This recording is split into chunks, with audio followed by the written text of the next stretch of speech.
তো আমরা এখন আরবিসি নিয়ে আলোচনা করব। আরবিসি প্রথমে দেখো এটা রেড ব্লাড সেল, আর এটার শেপটা কীরকম। এটার শেপটা যদি আমরা দেখি, এটাকে দেখো এদিকে একটা কনকেভিটি আছে এদিকে, তাই না? উপরের দিকে, আবার নিচের দিকেও একটা কনকেভিটি আছে, তাই না? তাহলে কনকেভিটি কয় জায়গায় আছে? 2 জায়গায়। তাহলে আমরা বলতে পারি বাই কনকেভ শেপ। হ্যাঁ, বাই মানে হচ্ছে 2, আর কনকেভ মানে হচ্ছে জানোই তো যে এরকম কনকেভিটি আর কি। তো উপরে নিচে 2 জায়গায় কনকেভিটি, এই জন্য এটাকে বলছে বাই কনকেভ ডিস্ক শেপ। ওকে, তাহলে এই ফার্স্টে রেড ব্লাড সেল সম্পর্কে জানবো যে এটা বাই কনকেভ ডিস্ক শেপ। এবং একটা জিনিস খেয়াল করো, এই জায়গাটা কেন তার এই কনকেভ হওয়া লাগলো। হ্যাঁ, ঠিক আছে, এটা একটা প্রশ্ন যে আসলে এরা কেন এরকম শেপেরই বা এরা কেন। তো সেটার কারণ হচ্ছে এখানে হচ্ছে ওরা হিমোগ্লোবিনকে জায়গা দেয়। ঠিক আছে, হিমোগ্লোবিন এসে যাতে স্পেস পায় থাকার জন্য, তাই এই কারণে এরা এরকম শেপের হয়ে গেছে। আচ্ছা, তো এই দেখো এই সাইডেও দেখো হিমোগ্লোবিন লিখেছে, হিমোগ্লোবিন থাকে। আচ্ছা দেখো, এরপরে আমরা আসছি যে অক্সিজেন কিভাবে ট্রান্সপোর্ট হয়। আচ্ছা, তো এই যে মাঝখানে তো হিমোগ্লোবিনগুলো দেখাচ্ছে, কনকেভিটির মাঝখানে এই হিমোগ্লোবিনগুলা কি করে, কিছু অক্সিজেন মলিকিউলকে নেয়। তারপর দেখো এই জায়গাগুলোতে অক্সিজেন মলিকিউল দেখাচ্ছে। তাহলে হিমোগ্লোবিনের সাথে অক্সিজেন মলিকিউল বাইন্ড করে সুন্দর মতনে ট্রান্সপোর্ট হয়ে যায়। Oxygen bonds to haemoglobin and oxygen is release to the tissue cell. তারপর আলটিমেটলি যখন টিস্যু সেলের কাছে যায়, এই হিমোগ্লোবিনটা অক্সিজেন ছেড়ে দেয়, তারপর টিস্যু সেলগুলো অক্সিজেন পায়। তাহলে এইভাবে হচ্ছে আমাদের আরবিসি বা রেড ব্লাড সেল, সে হচ্ছে হিমোগ্লোবিনের মাধ্যমে অক্সিজেন ট্রান্সপোর্টে কাজ করে। তো অক্সিজেন ট্রান্সপোর্ট কীভাবে হয় দেখো, এই যে আমাদের লাং থেকে তো আমাদের ব্লাডগুলো কি পেলো বলো তো, কী হয়, আমাদের লাং থেকে আমাদের ব্লাডগুলো অক্সিজেন পায়, বা ব্লাডের সেলগুলো ব্লাড সেলগুলো অক্সিজেন পায়। সে অক্সিজেন ক্যারি করে নিয়ে গিয়ে সে কোথায় ছাড়ে, সে হচ্ছে এই যে আমাদের শরীরে বিভিন্ন অর্গানে অক্সিজেন পৌঁছিয়ে দেয়। ঠিক আছে, তো এবার আমরা দেখব যে এই যে রেড ব্লাড সেল সে কোথা থেকে তৈরি হয়েছে। তো এটা আমাদের একটা বোন, হ্যাঁ, ফিমার। আচ্ছা যাই হোক, তো যে আমাদের বোনগুলার লং বোনসগুলার ভেতরে এরকম একটা বোন ম্যারো থাকে, এটা কাটলে আমরা দেখতে পারবো, অস্থি মজ্জা যেটাকে বলে।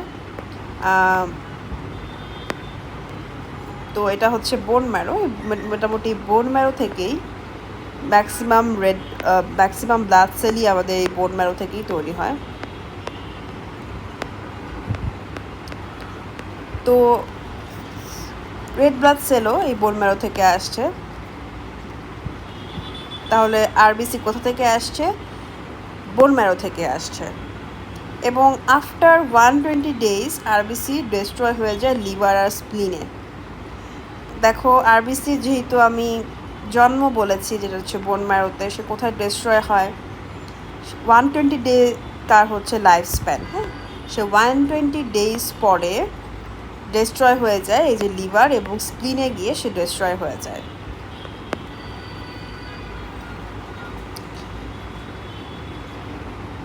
এখন হচ্ছে আমরা পুরাপুরি আরবিসি সম্পর্কে যা যা আছে একটা ক্রনোলজিক্যালি পড়ব।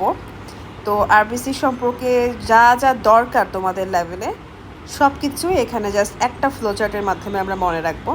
তো আরবিসি সম্পর্কে আমি কী কী জানবো, প্রথমে আমরা ধরো একটা বাচ্চা জন্মাইলো, হ্যাঁ, তাহলে আমরা তার বার্থটা জানবো যে কোথায় জন্মাইছে।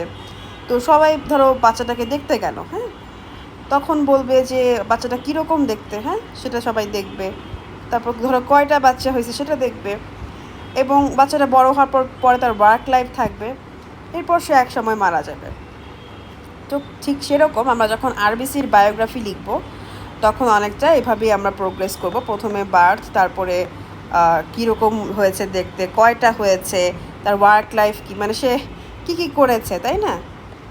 তো এটা হচ্ছে সিকোয়েন্সটা মনে রাখার জন্য। মোটামুটি শুধু আরবিসি না, ডাব্লিউবিসি প্লাটিডে যাই লিখবো, আরবিসি ডাব্লিউবিসি প্লাটিডে সম্পর্কে যাই লেখার আছে আমাদের, সব কিছুই আমরা এই পয়েন্টগুলোর মধ্যে ফালালে আমাদের কোনো পয়েন্ট আর কি রুটিন পরীক্ষার সময় মিস হবে না, ঠিক আছে?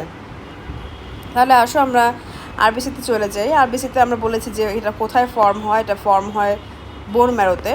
এবং এটা দেখতে কীরকম, এটা হচ্ছে নন নিউক্লিয়েটেড, এটা নিউক্লিয়াস থাকে না এবং এটা বাইকনকেভ ডিস্ক শেপের থাকে। এবং এটা হচ্ছে কতগুলো তৈরি হয় দেখো তো, 5 মিলিয়ন পার কিউবিক মিলিমিটার,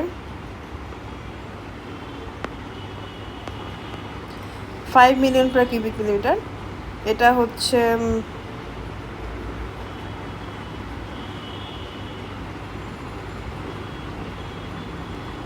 আর এটার অ্যামাউন্টটা ফিমেলে লেস হয় ডিউ টু ব্লাড লস।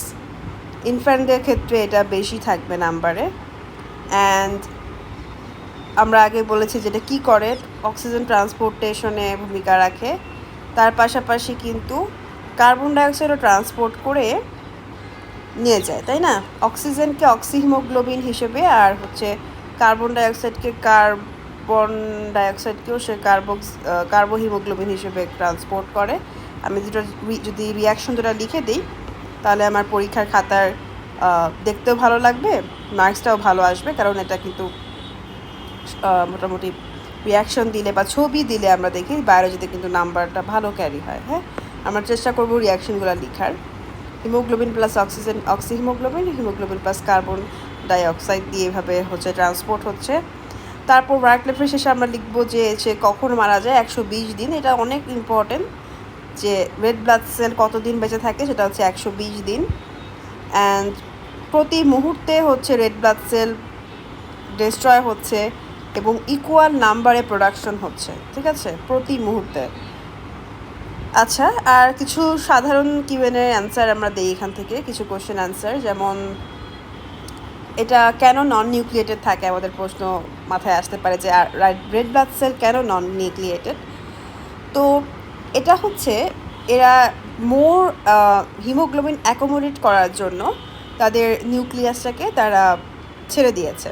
তাদের কিন্তু যখন তারা ইম্যাচিউর অবস্থায় ছিল, সে কিন্তু নিউক্লিয়াস সহই জন্মেছিল অন্য 8-10টা সেলের মতো, বুঝেছো? তার কিন্তু নিউক্লিয়াসও ছিল, বাট তার জীবনের পারপোজ কী, তাই না? তার পারপোজ হচ্ছে মেনলি হিমোগ্লোবিন ক্যারি করা। তো সেই হিমোগ্লোবিনকে অ্যাকোমোডেট করার জন্য, বেশি পরিমাণ হিমোগ্লোবিন অ্যাকোমোডেট করার জন্য সে নিউক্লিয়াসকে বের করে দিয়েছে। তাহলে ম্যাচিউর রেড ব্লাড সেল যদি আমরা বলি, ম্যাচিউর রেড ব্লাড সেলে কখনোই নিউক্লিয়াস থাকবে না, ঠিক আছে? তাহলে এই পর্যন্ত আমরা নিউক্লিয়াস ছাড়া সেল কী পেয়েছি বলো তো? প্ল্যান্ট থেকে আমরা পেয়েছিলাম সিফ টিউব, যেটা কিনা ফুড অ্যাকোমোডেট করার জন্য নিউক্লিয়াসকে ছেড়ে দিয়েছিল, নিউক্লিয়াস ছিল না তার। আর রেড ব্লাড সেল যে কিনা হিমোগ্লোবিনকে অ্যাকোমোডেট করার জন্য তার নিউক্লিয়াস নেই। পরবর্তীতে আমরা আসছি এটা কেন বাইকনকেভ শেপ। এটা সুন্দর মতনে যাতে ক্যাপিলারি কিন্তু অনেক চিকন একটা জায়গা, তাই না? কারণ প্রত্যেকটা সেলে যায় কতটা চিকন, তাই না? তো মোটামুটি এই চিকন জায়গাগুলো দিয়ে যাতে সে সুন্দর মতনে স্কুইজ হয়ে বেন্ড হয়ে এই জায়গাটা পাস হতে পারে, সেই কারণে এটা হচ্ছে বাইকনকেভ শেপ। এবং এটা কেন ফিমেলে কম থাকে, কারণ ফিমেলে মেনস্ট্রুয়েশন হয় এভরি মান্থে, একটা ব্লাড লস আছে, পিরিয়ডিক ওয়েতে একটা ব্লাড লস হয় প্রতি মাসেই। আর হরমোনাল কজ আছে, ইস্ট্রোজেনের কারণে ফিমেলে ব্লাড প্রোডাকশনও কমই থাকে। ওয়াই মোর ইন ইনফ্যান্টস, বলো তো ইনফ্যান্টে কেন আরবিসি বেশি থাকে? ইনফ্যান্ট অনেক ফাস্ট গ্রো করে, so their cell needs more oxygen for energy and development. তাদের গ্রোথের জন্য তাদের অক্সিজেনের বেশি দরকার, মানে কি রেড ব্লাড সেলের প্রোডাকশনও তাদের বেশি দরকার, ঠিক আছে? তাহলে এই হচ্ছে আমাদের মোটামুটি কনসেপ্টটা। আশা করি রেড ব্লাড সেল সম্পর্কে আর কোনো কনফিউশনই থাকার কথা না। আমরা যদি হিমোগ্লোবিনের চেহারাটা একটু দেখতে চাই, এটা হচ্ছে আমাদের হিমোগ্লোবিন। এবং হিমোগ্লোবিনে দেখো হিমোগ্লোবিনের এগুলা হচ্ছে গ্লোবিন চেইন, এটা একটা অ্যামাইনো অ্যাসিড চেইন আর কি, প্রোটিন গ্লোবিন চেইন, এগুলা চেইন।